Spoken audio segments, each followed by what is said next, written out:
Just like it's your favorite twice a month when you get paid. If you're on a biweekly pay schedule, it's your favorite time of the day. Here we are, back in our biweekly schedule as of right now, folks. Welcome back to the Council of St. Michael. We are happy to have you with us this evening. I don't know why my camera is doing that, but I will fix that after we are done with our introductions. We got a good show for you tonight. We're going to talk about what happened in Italy. It kind of went under the radar for a lot of people here in these United States. I have been tracking the South African, what's going on there and the tactics that are being used down there. And I'm starting to see that stuff happen in these United States. And I want to talk a little bit about that. We also have the Catholic school in California that was vandalized and called to Catholic men that it's the hours getting late for some of y'all. And then today, this was something that just came in during the day. There was a tragic mass casualty event in British Columbia that the council will dive into as well. Plus, I'm sure there'll be a couple of other things. I don't know, guys. I heard the Dow is up 50,000, so we shouldn't really have to worry about anything. So that's the rumor going around from our favorite attorney general. But if this is your first time here, we are four men of Catholic faith who love to talk about prepping these types of issues from a Catholic perspective, because we believe that more Catholic men need to join the preparedness and get ready to act like Catholic men. And I'm joined by these four fantastic gentlemen. Angel from Catholic Preppers Unite, my man Joey O, who has been I've been doing it for a couple years. Joey is like he is essentially the godfather of this whole kind of stuff. He's the SOPs and stuff like that. If you ever need to reach out about with church security stuff, he is the man. And our guy Trad Revival, he is just a bad dude, and so we're glad to have him with us too. So, gentlemen, welcome here tonight. If you guys, Angel, how are you this evening? Thanks for hanging out with us. Yep, doing great. Just been keeping up with some news events and doing the normal grind. Prepping, taking care of family, and looking forward to my biweekly paycheck here. To check in with the console. My favorite time of the week. Exactly. By the way, big congratulations on your new crest. That's absolute. That's fantastic looking. So, Yep. If you want me to tell you a little bit about it, yes, I the would. wheat on the left signifies the Father. God the Father. The flame on the right is the Holy Spirit, and of course the Son is in the middle. I don't know if I got the order correct or wrong, but and then the crossed arrows can represent a lot. As you know, some of the special operations forces use that on a lot of their crests for bushcraft survival and any kind of wartime preparedness. So the arrows can mean a lot. And then, of course, in the background, the Vatican flag superimposed because we're Catholic, right? So, Yep. Supporting the cause. Awesome. Joey, how are you this evening, brother? Doing well, doing well. Just hanging in there. I've had a lot going on over here, so that's why I haven't really joined in here lately. Got a lot going on over here. Of course, so I have the issues with my son going on, but those are starting to seem like they're trying to clear up a little bit. So that's good news on that front. And have another situation can't really share about right now, but we're working through that right now. But other than that, we're just plodding along, just trying to keep up with the current events as best as I can through all these issues. They come fast and furious. Some weeks they're quiet, and then some weeks it's like a tidal wave. Yeah, it's a tidal wave right now. Exactly, my friend. Trad, great to have you with us as always, brother. How are you? Hey, doing good, Rick, Angel, Joey. Lovely to be here with you guys this evening. Yeah, you said it pretty spot on, Rick. I mean, the hour's growing late out there for a lot of people, and some news cycles are slower than others, right? You can't always have a busy news week, but I feel like these past couple weeks we've had stuff back to back, and happy to get into it with you guys tonight. So I made the joke about the 50,000, the Dow being at 50,000, and in case you haven't seen the news cycle, if you're watching this in the replay, Pam Bondi was brought in to talk about all kinds of things, and the Epstein files came up because I don't know if you've seen this, ladies and gentlemen, but there's a whole lot of stuff that's been confirmed that we hoped was not confirmed. And Pam, in her, I related it to an angry mother stomping her feet because her kid got in trouble and her little kid would never do anything wrong. So that's how she was acting. The quote that it's reported she's scared that she's going to get heckled for the rest of her life is when she started screaming, "Why are we worried about the Epstein files? The Dow's at $50,000." And everybody kind of just went, the hell does that have to do with anything? What are you talking about here? So I don't know, gentlemen, if you want to comment. I've never liked Pam Bondi. That's another reason why I'm going to talk about it. I thought Pam was a terrible choice. Her record getting red flag laws in your beautiful state of Florida, Angel, was not, it made me upset from the get-go. She's a gun grabber, and she's got President Trump's ear, and I never thought she was a good pick. Plus, as Trad and I discussed last week, we don't really like women in these positions of authority. We kind of wrangled some feathers last week, but still stand by it. So I'll throw it out to the council. Whoever wants to jump in first, thoughts on Pam's disastrous day in front of Congress. No, I'll jump in real quick here. First of all, yeah, what a crapshoot! What a crap show! I mean, of all the things to say, right, while you are appearing before Congress at a hearing, right, to pivot when asked the question, why has no one been indicted regarding these heinous and horrific crimes that we've now all come to realize are true and have been going on for many years? She said, "Oh, what do you care? The Nasdaq and the S&P and the Dow is 50,000. If you're a stock trader, you should be celebrating." It's like, what a pivot, right? Like, how do you go from that to the stock market? And it just shows you that, I mean, my personal view, and this is just, I'm speaking just for myself here, I think she may have been intoxicated. That's the only logical explanation in my head that makes sense for such a crazy pivot. She had to have been intoxicated, because I can't rationally explain it any other way. It just doesn't make sense to me. So yeah, I think she should absolutely resign. The fallout from the latest documents we had, those 3 million documents that got released not too long ago, were damning enough. But I mean, her prior performance with look at the Don Lemon, look at the church, raid that happened from the protests a few weeks ago. Nothing happened from that. She has not indicted any of those protesters. In fact, Don Lemon's free and he's out and about doing his thing again. So I think she's woefully incompetent, not fit for the position. And if she doesn't resign after all this, especially after this hearing, she should be fired. Yeah, definitely agree with everything you just said there. This was kind of her. I don't know if you guys remember. There was a moment, and I don't remember the exact circumstances, that Hillary Clinton was either on stage or in front of Congress. Maybe it was Benghazi or something, and she yelled out, "What difference does it make?" And this was Pam Bondi's "What difference does it make?" And it's probably going to stick with her for the rest of her political life, and maybe even afterwards, because it was. I didn't get it again. I've got a lot going on over here, so I haven't. As I've seen these stories pop up, I haven't been able to really dive into them too much. But yeah, I mean, it's absolutely terrible take. I mean, we have these absolutely heinous crimes that are happening, and I mean, as things continue to come out, it's progressively gotten worse, and we're still seeing, redactions of. There's still people who are still redacted. Like, they're still looking out for certain people, and who are these people? So it does make a difference. But that's all I really got to say on that matter. Yeah, we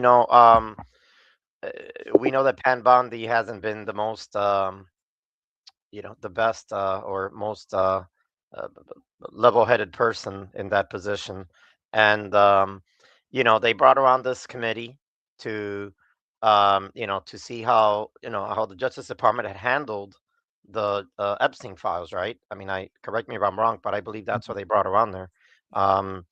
And the victims were exposed. A lot of the victims' identities. You know, uh, she was got criticized left and right. By the Democrats. Saying that she was, doing some kind of theatrics on there and deflecting, like we talked about, about the stock market, and it, I don't know. I mean, it's the whole thing is a mess, and someone's trying to clean it up, and that's all I can say about it. And it's interesting, gentlemen, that people have been clamoring for this mega dump of information about the Epstein files for years, and we finally got it. And between the MAGA media and mainstream media, this thing got swept pretty quick. If it wasn't for X, and I'm not a huge fan of X because I'm throttled to Kingdom Come, so I don't really like it. But if X didn't exist, then we wouldn't actually have the stuff that did surface. And it's one of these things where these heinous things have been released, and more people were concerned about the Super Bowl last weekend than this. I don't know how much longer the society can stand if we can't even get outraged about something like that. So I don't know if anybody wants to jump in on that or not. It boggles my mind that this stuff has happened and people just kind of went, oh well, yeah, anyway, and then they kind of just went back to their daily lives. Yeah, I mean, and I think it just speaks to the society as a whole. I mean, you still have people that are, I mean, speaking of the Super Bowl, that are out defending, the performer that was selected for that, for obvious reasons why he was selected for it, and defending, oh, it's, because he's Hispanic and this and this. I mean, people are so just caught up in their own thing, that they don't even care anymore. Then I'm seeing the opposite side of it as well. I was kind of scrolling through social media and I saw this really interesting. I saw a few posts that were like this. They're like, you know what? We're pretty much just like waving the flag of defeat. It's over. Just, sit back, enjoy your life. It's so the tentacles are so deep that you're not going to be able to stop it at this point. It's pretty much over. And so you're also seeing that sentiment. I think there's a lot of fatigue in there, but I mean, again, for me, I'm not fatigued of it. I mean, you have innocent people, again, given the things that I do for my parish, I care deeply for the safety of people, and these crimes must be accounted for. They need to be accounted for. I mean, obviously they will be accounted for at some point, whenever they meet their maker. But here on earth, these people, these innocent women and children, they deserve justice, and they should get it in the most, as brutally as they were treated, as these children and women were treated. So their captors and traffickers should be held to pretty severe consequences, in my opinion. No, spot on, Joe. You beat me to it. My point was that it's a cultural problem. I think culturally we've become so desensitized to evil that when it's really presented to us in like a bold-faced manner, we kind of just stare and blink and then go on about our day. It's like the culture has really denigrated to such a degree that even the most heinous crimes are just sort of like, yeah, swept under the rug. What's new? Let's split the stocks. It's like literally, that's how I've seen the perception from a lot of people, especially from MAGA type Republicans and establishment type people. It's like we voted for Trump because he said he would release the files. That was one of the main things I voted for him on. Was like, okay, let's see who's on the list. And it's one of those conspiracy theories that for years ago, it was a conspiracy theory, right? There's some elite cabal of high level political figures and financiers, etc., controlling the strings of government and world affairs. And it's like, I don't know how bad it really was. It was way worse than any of us could have possibly imagined. And it's like, I wish I was wrong, in fact. And it's one of those things where it's like, I don't feel good to be vindicated. It feels just like yucky, like scummy. You just want to, it makes you sick to your stomach when you read some of these reports and these releases. And I think it speaks to a deep cultural rot. We clearly are just devoid of any higher altruistic, moral principles. And so when people are faced with evil like this, we just sort of, go on about our day. That's what's new with the Super Bowl. And not to say that you can't complain about either one. I didn't watch the Super Bowl. I'm not much of a football guy, but I did watch the halftime show, and it was just like propaganda from my perspective. And it's like, okay, this is clearly not what America is. It's just propaganda. But I think we got bigger fish to fry at the end of the day. But all in all, it's just it does speak to a deep rot culturally for America, and it's sad to see. Yeah. So, Angel, if you want to jump in. Yeah, I just have a quick word. I don't think I could top what Joey and Trad said, but basically, you guys covered all the bases there. Everything is so politicized and desensitized. Like we're talking about the halftime, showing the Super Bowl. I actually didn't watch it. I read the headlines later. And it's one of those things where anything and everything is politicized to the point that it's desensitized. It's like we can make fun of anything, we can destroy anything, we can disrespect anything or anyone, any religion, any flag, and as long as it aligns with what you want it to be, it's okay. And that's kind of like what the media, the legacy media, is putting out there. I know that Rick had some history with Catholic media.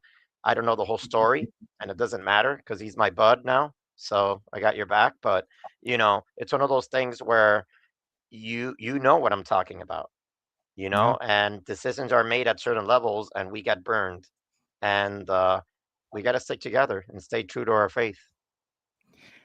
Yeah, the Catholic media, the altar, there's definitely agendas and things that can be talked about and not be talked about, which is why they don't talk to me. But that's okay. It's fine. I don't mind because I get to hang out with you guys instead. So that's really where that is. And I have one last thing I want to talk about, and I really want to get Angel as the prepper his opinion on this. The last couple weeks have seen a roller coaster ride as far as precious metals and Bitcoin. For a long, long time, people have put their money in Bitcoin as a hedge against inflation, and people have bought silver. I have silver. I have gold. I bought those things as preppers, and we have seen historic amounts of wealth being wiped out overnight with this. And as our resident prepper, Angel, how what is your thoughts on the precious metals as far as having some and then we'll get to the rest of the counts as far as some other I have some other reasons why I think it's happening, but I just wanted to get Angel's thoughts on the roller coaster ride with what used to be kind of the bare, one of the things people when they got into, oh, you should get some precious metals, you should get some food, you should get some bullets, blah blah blah blah blah. What do you think about the whole thing that's been happening with gold and silver, Angel? So there's a story of a woman.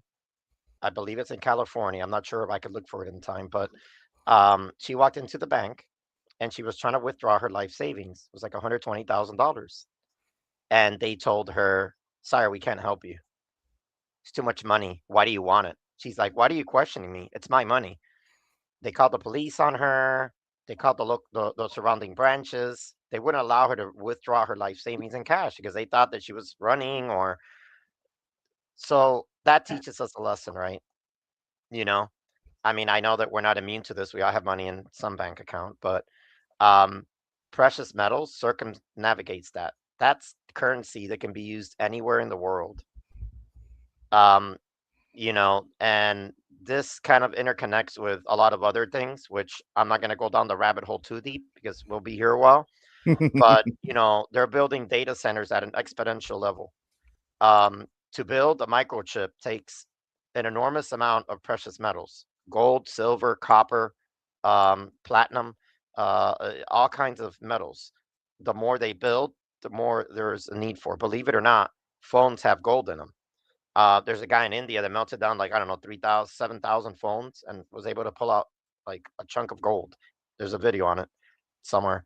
But these are examples of you know taking back control of the financial system, which has been centralized since the Rothschilds, the Rockefellers, since all these institutional um, chains have been put on us since the early times, since the turn of the century. And now we're waking up and saying, wait, Satoshi Nakamoto, Bitcoin, he had it right. He wanted to create a decentralized system. That is you cannot be tracked if you do it right with Bitcoin, running off your own node, with your own hard wallet. You can buy the Bitcoin, store it on there, and no one can take it because you're doing it through your own node, which you can do it off a Raspberry Pi. Um, you can, there's so much you can do to stay anonymous and keep your money. So I think there's a lot happening. There's a trend happening in the world where people are seeing that they want to take hold of their finances. They want to take hold of their, ownership of their lives.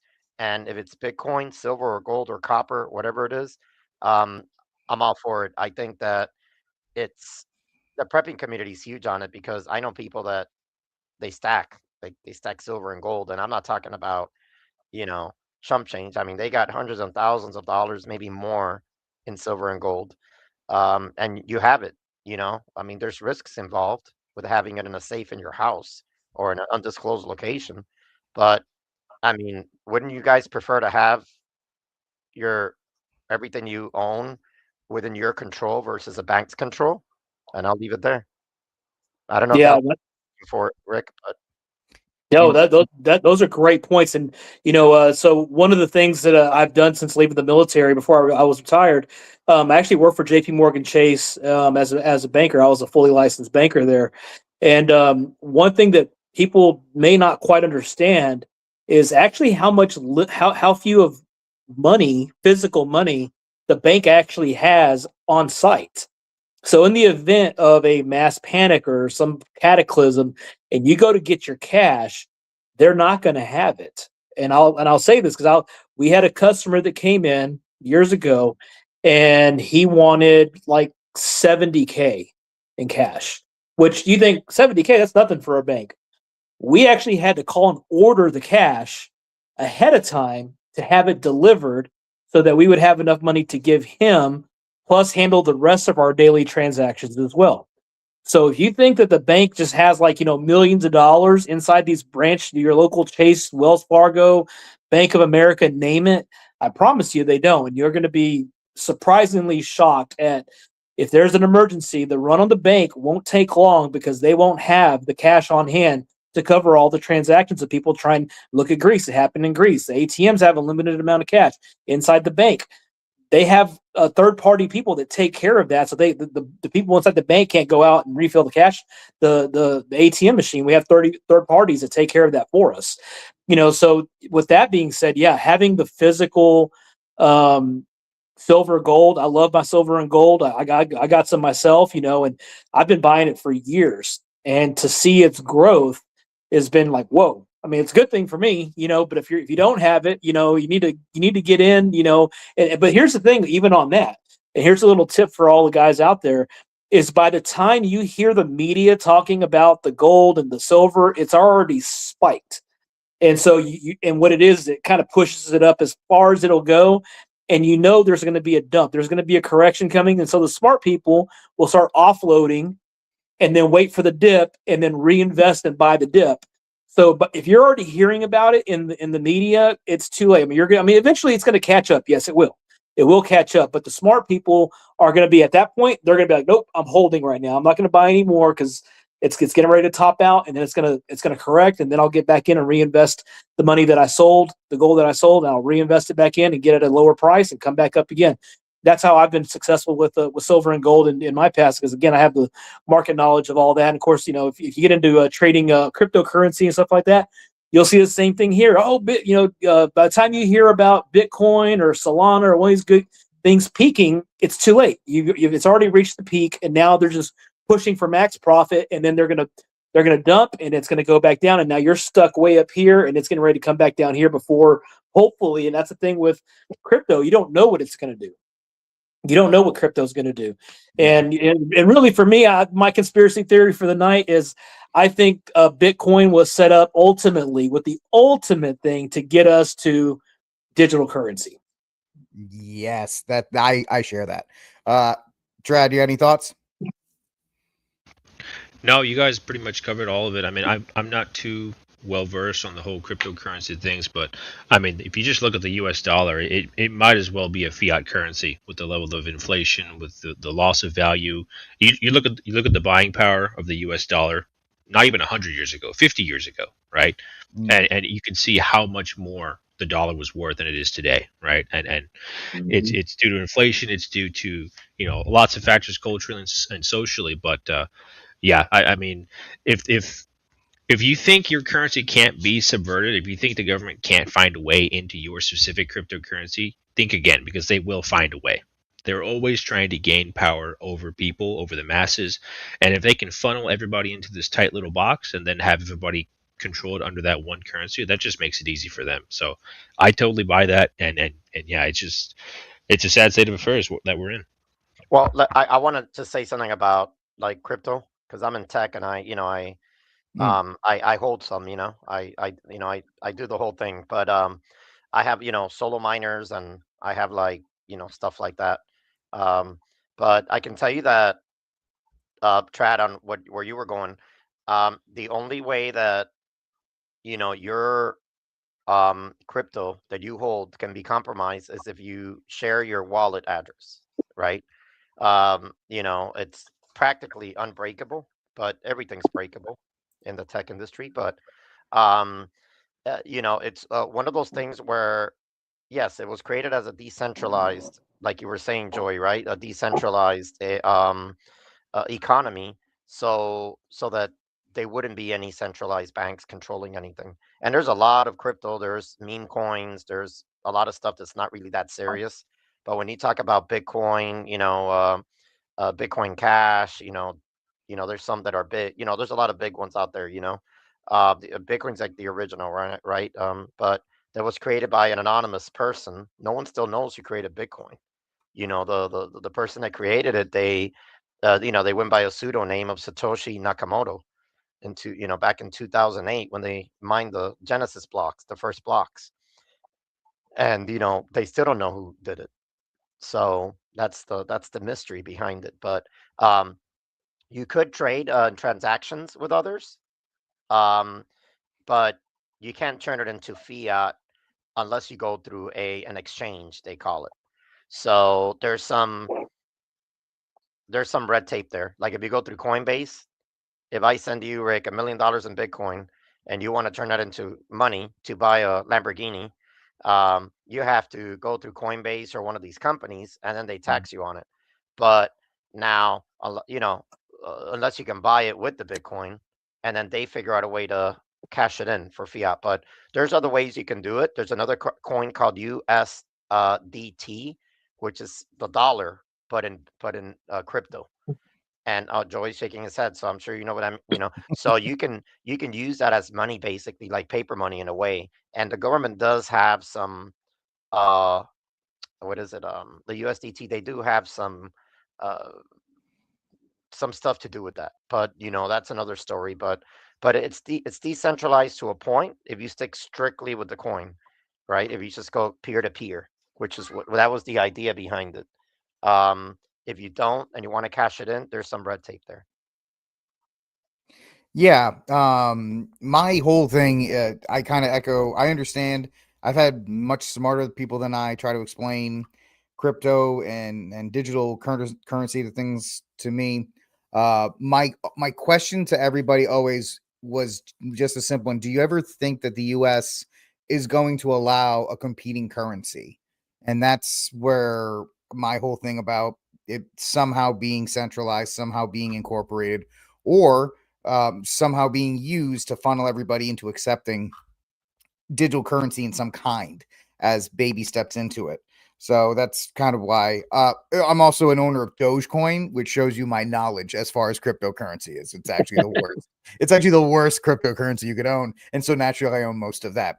But one last tip: if you're looking, if you don't have a lot of money to invest into gold and things like that, there's a company called Acre Gold. I don't know if you guys have ever heard of them. There's sometimes you'll find them on YouTube. You can sign up for different levels. You can pay like $20 a month, $30 a month, and eventually, when it hits the price of gold, you'll get one of these little gold pieces. It's 2.5 grams of gold right there, and they'll send it to you in a little box. And so you can accumulate gold in small ways. You don't have to go out and buy massive things of gold. You can do small ways. That's how I try to. Yeah, as you can tell, I buy my ammo like monthly. I always do things in small steps, so that way it kind of frees me up financially. But that's interesting stuff where we're seeing the alternative sources of currency starting to fluctuate, as well as Trad said, the buying power of the dollar continues to nosedive, and so we're seeing in the next probably 18 months, 24 months, there's going to be some kind of something's going to have to happen with all of these kinds of things with the dollar and with all these. So just keep your eyes out on that. So with all that aside, let's get to our first topic of the night, which is something that I haven't seen a lot of people talk about, but I have not studied it, but kept up with it. There's a guy named K9 Tracker, I believe, on X. He's a South African civil patrol guy, and you got to follow him on X, because what he's doing now is potentially what we could be doing in the next 5 years. But there's something in South Africa called a crash in transit operation. And it's something where armed security vans, like your Allied you would see here in these United States, they're deliberately rammed off the road by armed gangs. Then these attacks occur on busy highways, and they use explosives to break into the safes. It's a major security issue in South Africa. Why am I talking about it? Because we had a crash in transit incident happen in Italy, not in South Africa, but in Italy. And we know that Europe has been experiencing mass migration, just like these United States, for the past decade. And we're starting to see things that happened in the third world pop up in the Western world. In fact, you actually had a whole crash in transit incident where there's the explosive right there to actually get into the armored van. There was a shootout on the highway between the Italian police and this armored gang that was heavily made up of Africans. And the fact of the matter is, another thing they do in South Africa is they strip mine copper. Copper is very valuable in South Africa, and we're actually starting to see places like California, the Tesla supercharging centers, they're getting stolen, ripped down, and they're taking the copper out of those places. So what we're starting to, and I'm just trying to make people aware of these things, because these are the consequences of mass migration. These are the consequences of mass migration. And the fact is, nobody's talking about this stuff because we just don't want to actually acknowledge such a thing. But folks, I'm just trying to tell you at this point, the way that cities are operating outside of the federal government, like Minneapolis and so forth, this type of stuff could be coming to a city near you. So I don't know who wants to tackle this question first, or this topic first, but let me know what your thoughts are when when I shared this in our group chat today. Go ahead, Tread. Yeah, I got you. No, I mean that was quite a wild ride. I mean, when I saw Italy, right, in the title of the headline, I was like, Italy? What? Italy? And then I thought for a minute, I'm like, wait a minute, okay, they're seeing a flood of mass migration. All of Europe is essentially seeing a flood of mass migration, right? The local demographic, the local population is being displaced. The authorities, police, and state actors aren't able to handle this massive influx of people. I saw once one small Italian village had a population of like 5,000 people. All of a sudden, see an influx of migrants in the amount of 10,000. So literally doubling their population with the number of immigrants, and you're asking, like, how is that sustainable? How is that sort of demographic shift sustainable in the short term or the long term?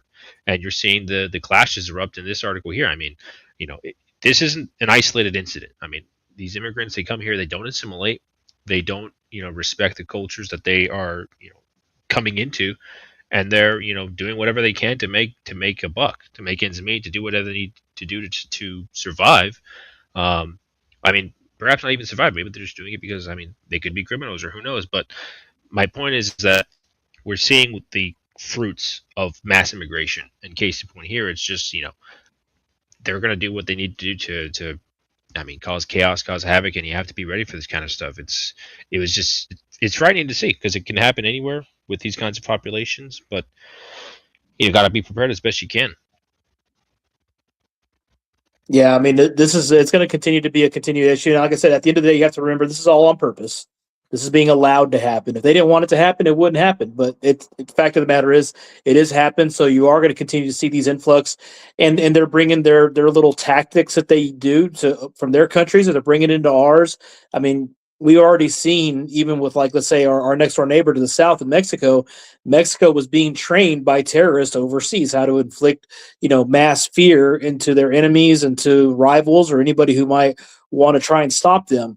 And you're seeing all of these things being imported here to the West and into Europe. And, it's going to continue to be an issue. And again, it just goes back to the thing. You have to prepare yourself for this in the best way you can. And again, if you don't wake up and start taking part in your local communities, it's going to continue to be an issue. And I live over here, right next to Frisco, Texas, which has been in the news a lot lately with H-1B visas, just a lot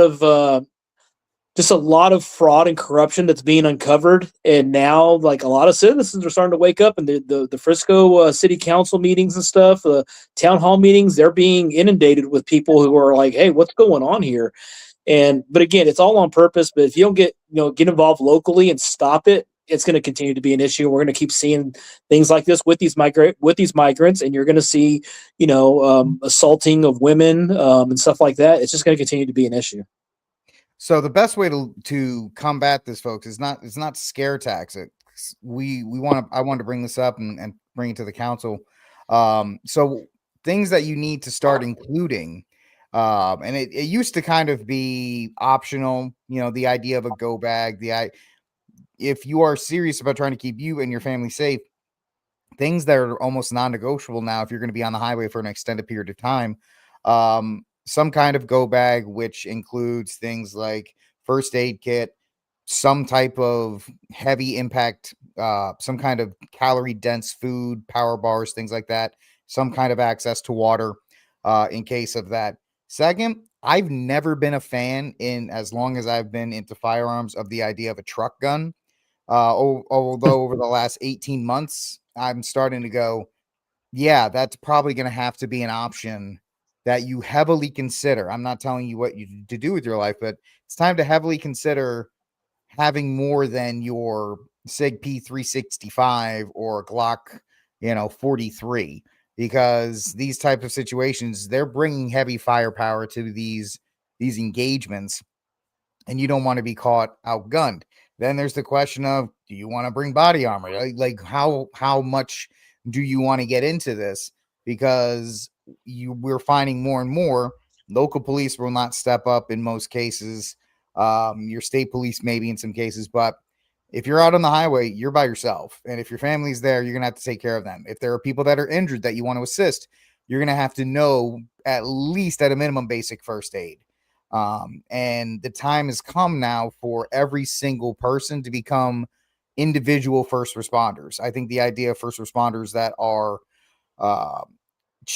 provided by your county and your town and whatever, private companies and the private ambulances, I think those are nice, but I don't think we should count on those anymore. I think every person who watches this and is serious about keeping their family safe needs to invest in the time to become as potent of a first responder as possible, because the malaise has to be shaken. As far as, well, if something happens, we'll call the police. So if I need something, there'll be an ambulance or whatever the case may be. We have this in our mind. Oh, well, police, fire, EMS, they'll come in and help out. Folks, if they can't get there, they can't get there. And they're only going to, if the highway's backed up, it's going to be longer for them. You're going to be on your own for a significant amount of time in one of these potential scenarios. And that's not the day to go, I wish I had this stuff. You want to be the guy that everybody looks at, oh, you have all that stuff in your car. You know what? If I never use it, I'm just a guy who you can call me a LARPer. But if I ever need it, I have it. So that's the reason I bring this up, not to scare and go, oh my gosh, the world is ending. It's, hey, the time is now. Actually, the time was probably 6 months ago, but the time is now to begin becoming the most potent first responder you can be, for you, for your family, and for your community. Yeah, those are great points, Rick. I think the gun industry, thankfully, has actually kept pace to help us keep prepared like this with the innovations of folding pistol caliber carbines that you can buy now. The gun industry has definitely kept us going with that. Now we have access. You have easier access to body armor nowadays or soft armor. It's American innovation. Take advantage of it while you can. And like I said, it doesn't. You can get, like you said, you can get a kit put together for your vehicle that fit in small places. I mean, these folding pistol caliber carbines. Sorry, I mean you can fold them down into like less than 16 inches. 60. It fits inside of a standard backpack easily. So you definitely do need to. Those are great points that you made. I don't think I can really speak more on that, but you need to take advantage of the innovations in the gun industry and the prepping industry to just really make sure you're ready for anything. And like I said, we got a taste of it here with this snowstorm down here in Texas. They told us, oh, it's going to be over the weekend, and everybody went out and bought groceries for the weekend. Well, guess what? The roads were inaccessible until the following Friday. So if you went out and bought just groceries for just the weekend, it wasn't a pleasant time for you here in North Texas and all over the South and central United States. For a little while, because everybody planned for 3 days when it was really like closer to a week.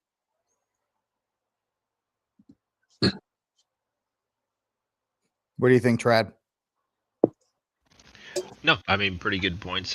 I'm not much of a truck gun guy, but you never know. I mean, it's always to have it and not need it, than need it and not have it in a situation like that. And um, it's not really paranoid, right? We've always talked about on our show to our audience, and we've these past couple of weeks, that it's not paranoia, it's stewardship, it's preparedness, it's you being ready for any eventuality that may come across your path, right? And especially if you are in a situation where others depend upon you, right, for your protection, for providing for them, etc.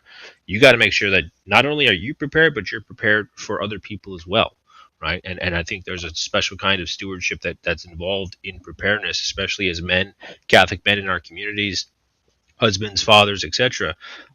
We have a duty, we have an obligation, and I think you can never be too prepared. Now, am I saying go get like an M1 Abrams, dude? Maybe if you can afford it, but there's obviously diminishing returns there. But be prepared. That's a general message that we should be pushing, and a lot of people need to really take that seriously. I just wanted to touch up on these subjects for a moment. Can you guys hear me? Yep. Yeah. Okay. Yeah. So this attack in southern Italy, I kind of read in detail about it. It was like 6 to 10 masked individuals, and they used vehicles with blue flashing lights. They were trying to actually, um, you know, um, mimic the police. And then they blocked the highway, and with that truck fire, right? And that's what they forced the van to stop. And then they try to blow it up, right? They use an explosive device. So these guys were, uh, I wouldn't say professionals, but according to what the media says, I don't know how accurate this is. Um, they said they were a gang from the Foggia area, Foggia, and it's known and that area is known for paramilitary style armored vehicle robberies. So this is common, but this one was a big deal because it was in broad daylight in the middle of an interstate. It's almost like a movie. Um, so and apparently no injuries or fatalities were reported, despite the intense gunfire and all this stuff going on.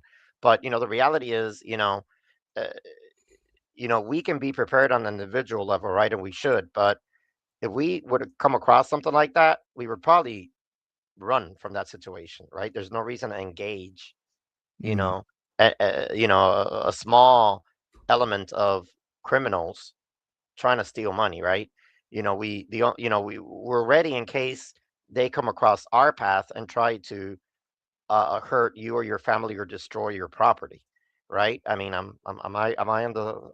Yeah, nobody. I don't think anybody here, Angel, is saying if we were on the highway, a couple cars back, and this was happening, I for one am not grabbing my gun and running into that gunfight. I'm hitting the reverse button and I'm playing battle bots until I get out of there.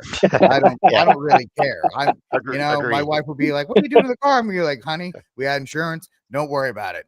I'm a four-wheel out of here. Don't you? I am not. I don't want to. I'm jokingly say I'm a coward because I don't want to get into this kind of fight. I'm not.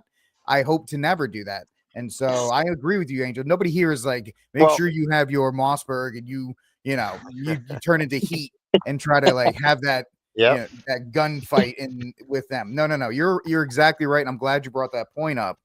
You want to be prepared in case you have no other option.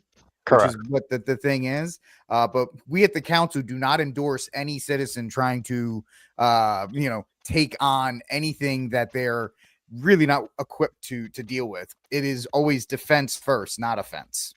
Correct. And, and definitely not taking on a technical. Yep.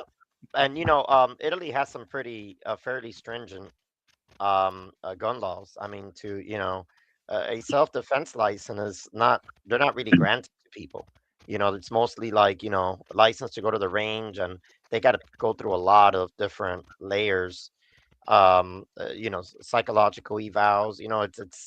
It's like getting a gun in California. So, I mean, even worse than that. So, I mean, we know that Europe isn't the most gun-friendly state unless you're in Switzerland, but that's another story for another day. But I mean, that's what I have. I just wanted to, it was an organized crime incident, heavily armed individuals, and there was something in there they wanted, and the Italian police got there on time and were able to stop it. They had to retreat. They caught some got away. It's another day in the office for them there. No, I think it's a very good point to bring up. There's stuff like that. There's also, I don't know if you guys have seen it, where in some Latin American countries where you'll see people going on the on-ramp and then they'll stop and they'll block the on-ramp and they'll try to get people to slow down.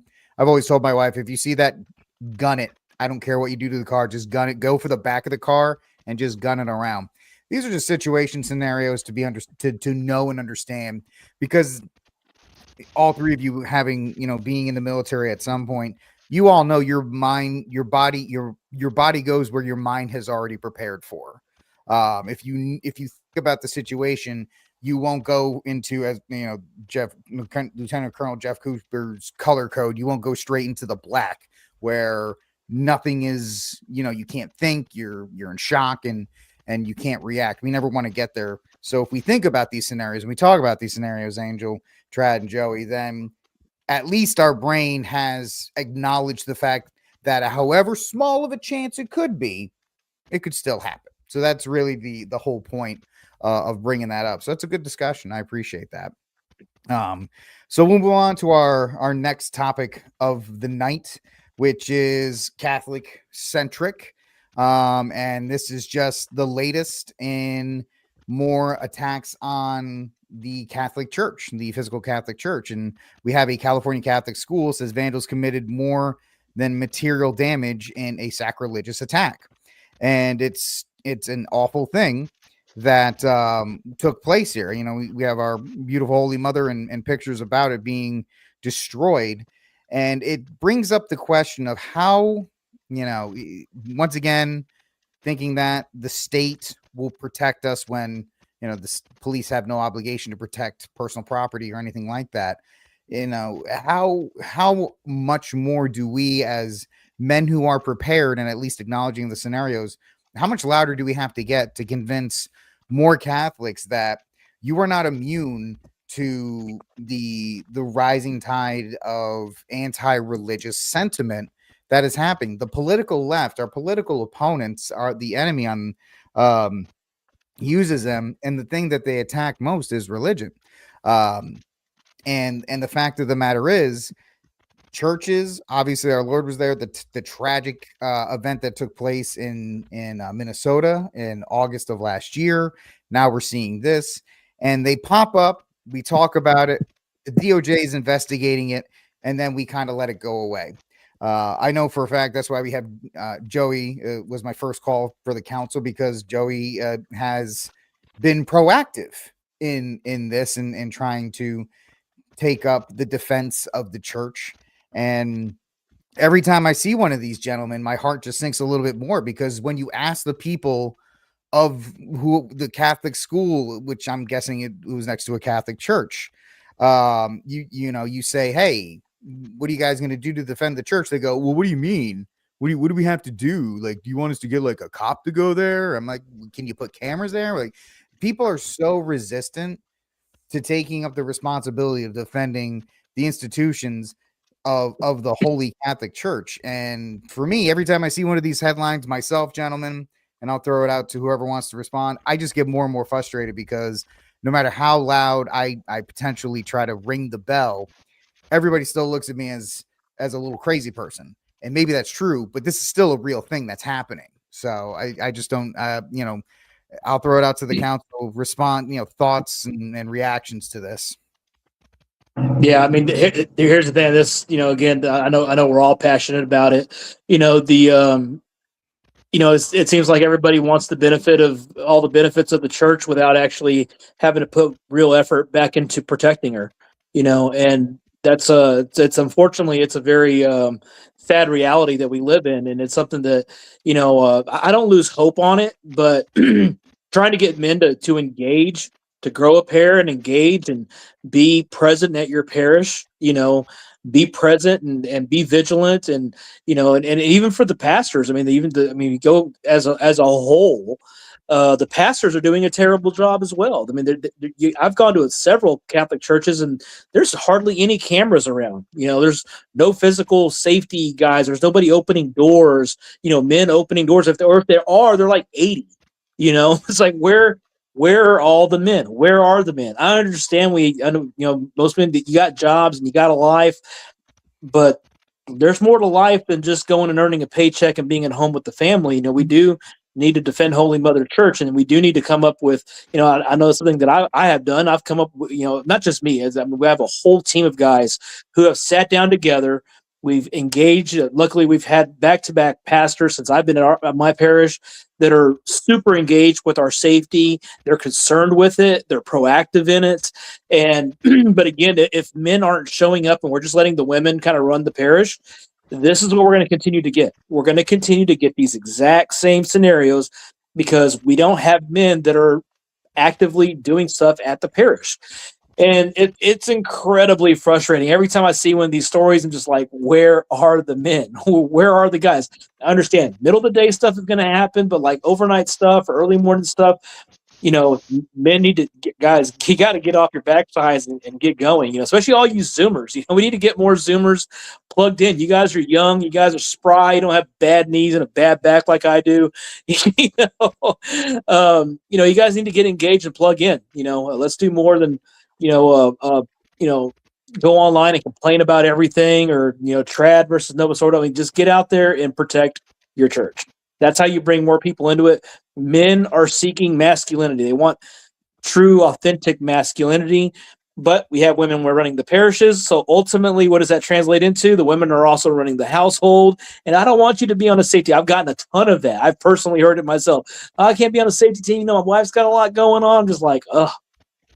You don't want to know my thoughts, but we got to get plugged in, guys. We got to do better. Do better, man. And this old veteran with bad knees, bad back, and sore joints and arthritis, if I can do it, anybody can do it. No, couldn't have said it better myself, Joey. And it's so true. I mean, it's so true. I think I'll speak to Catholics, right? Because this happened at a Catholic school. We're all Catholic men. A lot of Catholics kind of forget, we're the church militant. And we need to be taking that extremely seriously, because that's not just a throwaway line, that you hear in, CCD when you're like 12 years old and you forget about it. No, it's a very real thing. We are the church militant. We have the battle to fight here now. We're on this earth, right? We are stewards of our communities, of our families, of our neighbors, and we have to be willing and able, right? Having the will is one thing, but simply being able to, at the bare minimum, right, to defend the sacred, to defend the people who are most vulnerable. And this story here, I mean, it's going to continue to happen. I dare say, and I'm sad to say it, but I think this is going to continue to happen. We've seen, horrible atrocities, horrible desecrations of Catholic, idols and Catholic, churches and schools, and people breaking into the tabernacles to steal hosts, just atrocious, sacrilegious, right? And every day we have to pray, pray and make sure and hope to God that this doesn't happen. But we live in a world that's fallen. We live in a world that is devoid of God for the most part. But there's still some good here. There's still good in this world, and we have to fight for it. You have to be sure that you can defend the sacred. So I completely agree with Joey here. If you're a young guy, if you're in a community, if you're in a Catholic community, a church, your parish, what have you, get involved, get active, see what you can do, see what you can offer, right? See what you can give back, and try to be that.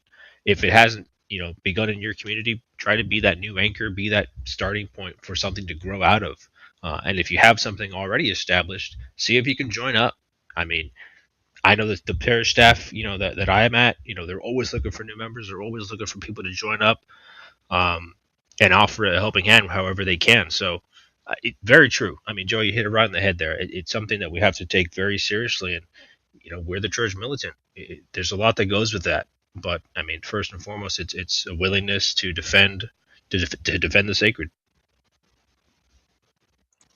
Yeah, I just wanted to say one thing about this attack. I mean, I don't know much about it, but I did a brief some homework on it.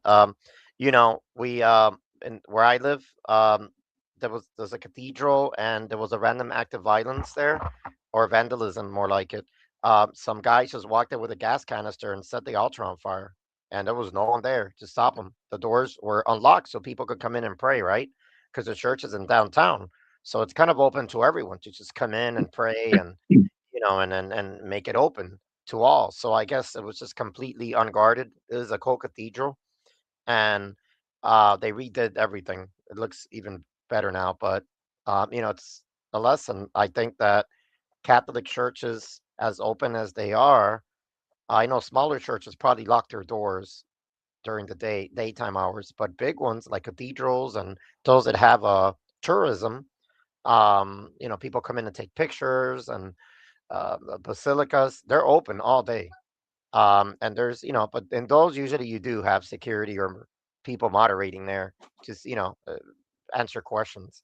But if this happened with people present there and no one did anything about it, those are some big problems that we're going to have to, uh, you know, uh, I mean, I don't know if this happened with anyone with people present. I mean, did it?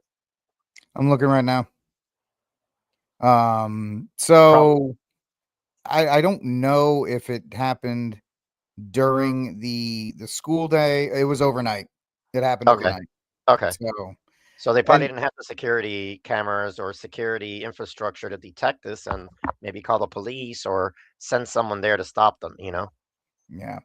And I think you bring up a great point, Angel. There is that balance, at least, the church should be open for people to go into. I know there's a lot of older churches that have separate rooms where adoration takes place, where our Lord is behind a barrier, but it's a smaller room you can go and just pray. I don't know if that might be a solution to creating smaller chapels that can be open where our Lord is safe behind that, where people can go and see him, and locking the churches, because if you don't have the infrastructure, if you can't afford to put cameras or anything simple deterrence there, then I don't like walking up to a church and seeing it locked, but at the same time, I hate seeing these type of pictures even more. So it's the question of, how do you balance those two things? And in my view, the security and the safety of our Lord and statues of Our Lady and those things are more important than anything else in that regard. And it's, you guys have mentioned, like, younger gentlemen, if you're struggling to find, purpose, which I know Gen Z is struggling with that right now. And you might you might rip me in the comments for it.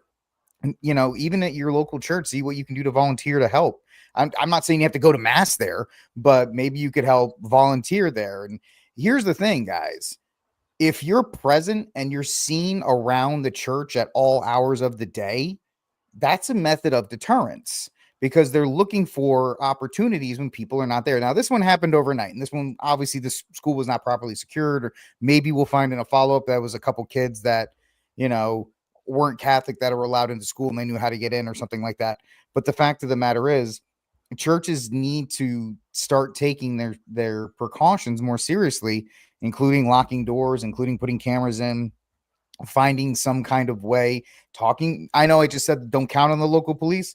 Maybe at night be like, hey, I know you're on your rotation. Could you maybe hang out by the church like an extra half hour during the night and things like that? I mean, you're not doing anything anyway. Could you at least sit in the church parking lot? Just there are ways to do this. And I think Joey can echo this.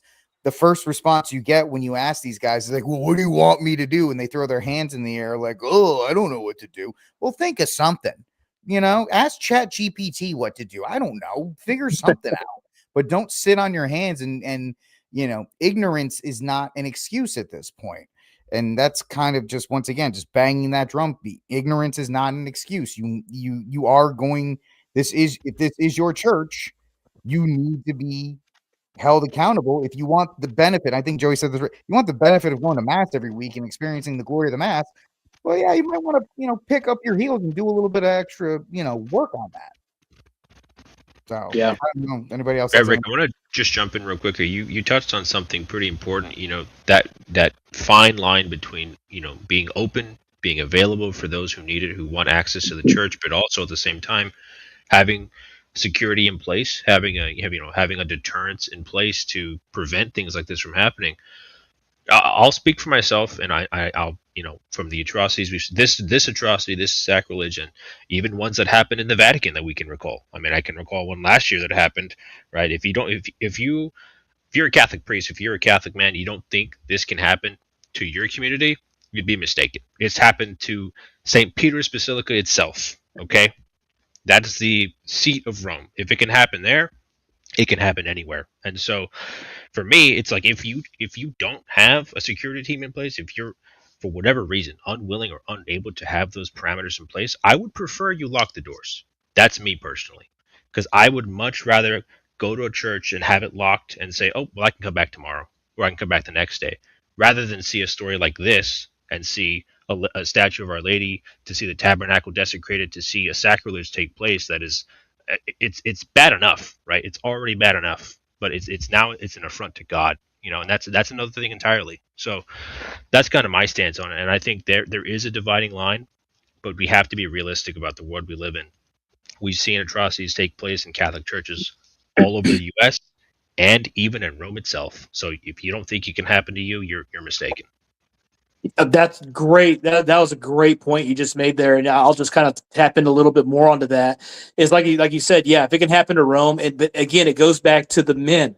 It happened in Rome. How many Catholic men sat there and watched these guys jump on top of the high altar in Rome, the seat? I mean, Peter's bones are right there, and they did nothing. In my head, I was like, if I saw some dude jump over, whatever to get and start climbing on top of the high altar of my faith, I might get kicked out of Italy. But guess what? We're fighting.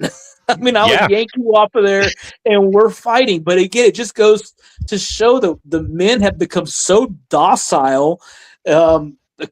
I can't let my Navy come out, but it's so bad as men right now, and it's just shocking. And I think part of it for me is just because I am a disabled veteran. I mean, if you look at an X-ray of my spine, it's like this, and it's twisted. I mean, I hurt. It physically cost me downtime every single Sunday when I'm on duty. It cost me downtime, and it just frustrates me to no end that I can do this. I'm just talking about me personally, because of my personal situation. If I can dedicate an hour and a half, and I go to a Latin mass, so it's like an hour and a half of a Sunday, every month. I mean, or if you could just do an hour, of safety team duty, sign up a rotating sheet and have a man sacrifice an hour. It's if you live close to the players, sacrifice an hour at night, of sleep at night once a month to go in and watch over the pairs overnight. I mean, think of something. You got to do something, and it just irks me to no end. And so, if you're watching this later on, I don't apologize. Where are your balls? And You Amen. are, I mean, you need to grow a pair of balls and do something, because if not, Islam is going to wipe the floor with us at some point. They're going to wipe the floor because you're all going to be sitting there cowering in the corner, not knowing what to do.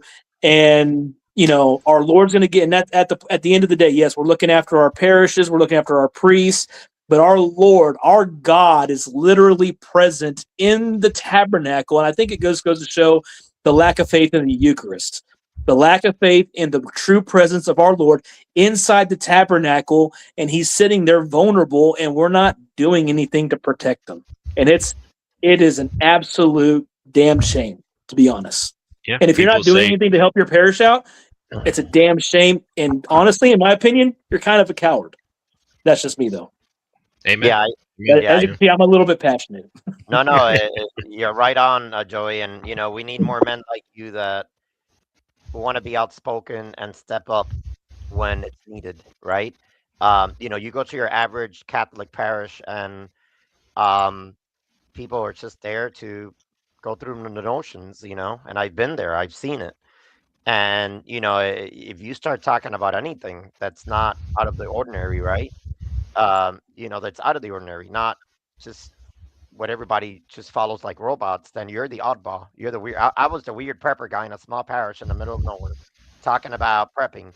And I was talking to the guy that was a cop that, has his family in that church. And they've been running all the ministries in that parish for like 8 years. And he's like, we don't have a plan. I don't even carry my gun. I leave it in the car. We don't need any of that here. And then when he found out I was carrying, he was giving me a hard time. He's like, well, are you trained? Are you this? I go, you know what, brother? You can question me how you want, but that's not your lane to question me. It's my right. And if you don't like it, I'm sorry. You know, and I understand his concern, but I came with a lot of recommendations, and where he was failing, I picked up that game, and he didn't like it. In the words of Steve Cunningham, go piously pound sand. Exactly. And as a firearm instructor, the words that I hate hearing in class or on the range is, "Don't worry, I'm law enforcement." Because I'm like, okay, well, you're the guy I got to watch the most because you guys have the worst. And if you're an LEO, you probably know more than I do when they're like, well, I'm law enforcement, and when I'm trying to train, or I'm in an LTC class, my brother is a police officer. I'm like, well, first of all, stop, because everything you're about to say is going to probably be wrong. But yeah, Angel, you don't have to this. You don't have to justify yourself. What are you trained? Florida says I can have it, so you can go pound sand in that regard. Or Texas says we can have it if we pass a course. So guess what? We're good to go.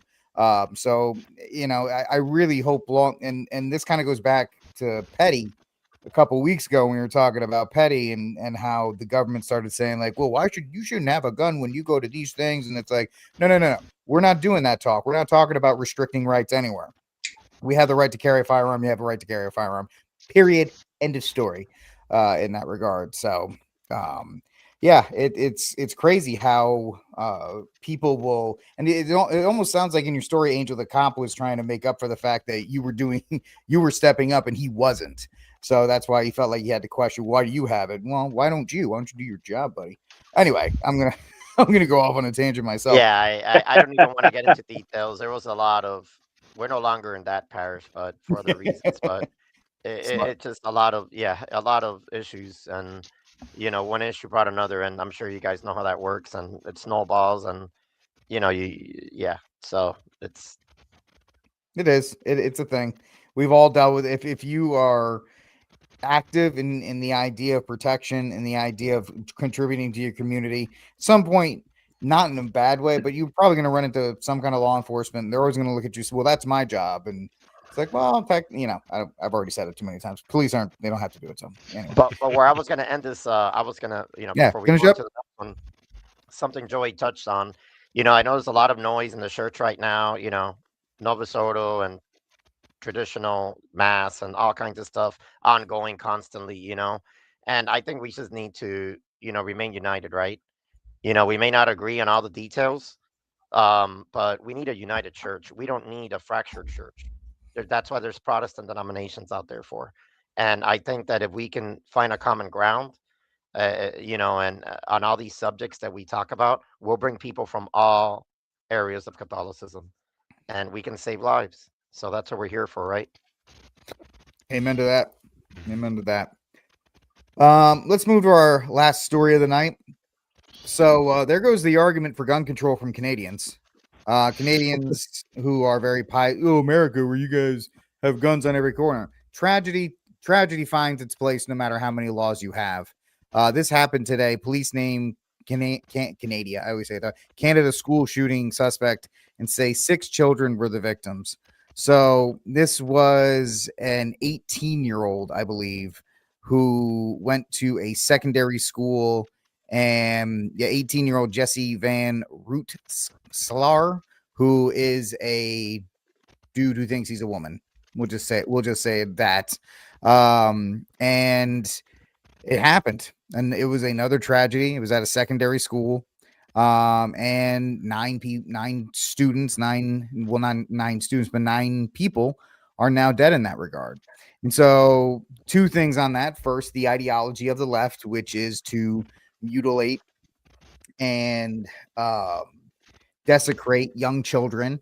The last thing, it's another mass casualty incident, gentlemen, where the perpetrator of this, as you can tell, I'm dancing around YouTube right now, the mass casualty event where the perpetrator was a person who believed they were something that they are not.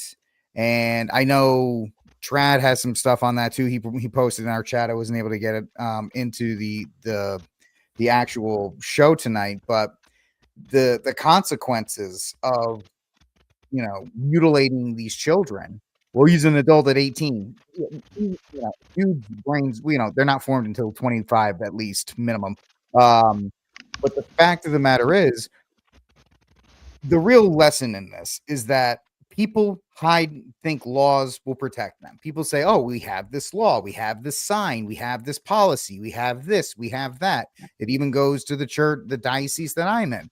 Our bishops are not fans of people carrying in their churches. So, there's always this idea that if we just say you can't do it, then people will respect it. When evil does not respect the laws of man. And we're seeing it once again, and it's another tragedy. And there's a lot of things you can touch on. There's a lot of points you can bring up. So I'm going to stop talking and I'm going to toss it out to the council and your thoughts on this tragedy today.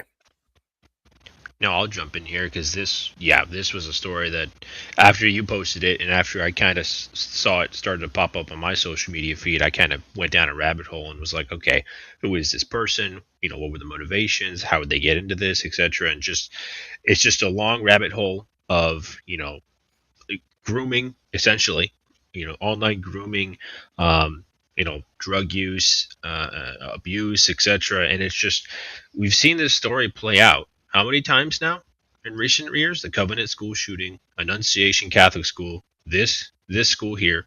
Like, how many times does this have to keep happening over and over and over again before we recognize that there's a deeper fundamental problem here? And it's not guns, people. Okay? This happened in Canada. This has arguably, the strictest gun laws in the Western Hemisphere. Okay? And this still happened. Right? So this is, it's not a gun problem. This is a deeply flawed and fundamental people problem, right, of this persuasion, to keep it on the safe side. But it's a tragedy. I mean, children lost their lives here. Teachers who were just going about their everyday lost their lives here, and I believe the relatives of the victim as well. They found other victims who were related to the victim or to the perpetrator. Were victims of this rampage, this mass casualty event. So.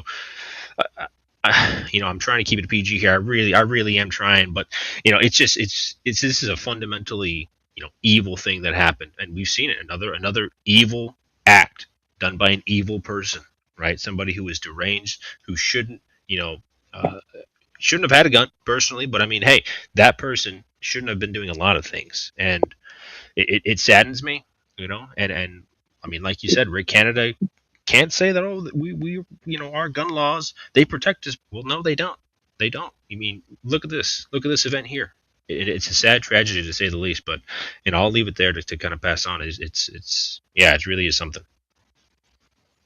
Yeah, I just have one thing to say. This is yet another example of, the more you restrict, and yeah, I'll talk about Second Amendment and all that good stuff. You restrict a law-abiding citizen, you know, things like, from owning firearms, things like this will happen. But I mean, if this was in a school and there was supposed to be security in place, um, then, um, sorry, I had an audio issue here. There's supposed to be some sort of security in place there, layers of security, and stringent gun laws. This supposedly wouldn't have happened, right? But that's never the case, right? We see most of these things happen in areas or countries where um, they have the most restrictive gun laws because the law-abiding citizens are restricted, and law enforcement as well. And the criminals will always have them.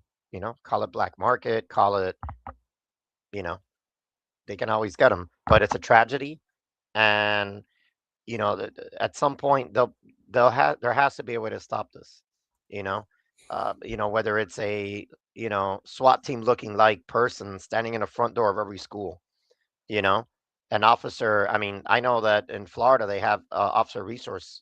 Uh, you know, in schools they have a deputy in every single school, almost every single school, not all of them, Mm. but and like what happened in that mass shooting in Florida. I forgot the name of it, but it was down south. Parkland, right? Is that in Parkland, Parkland?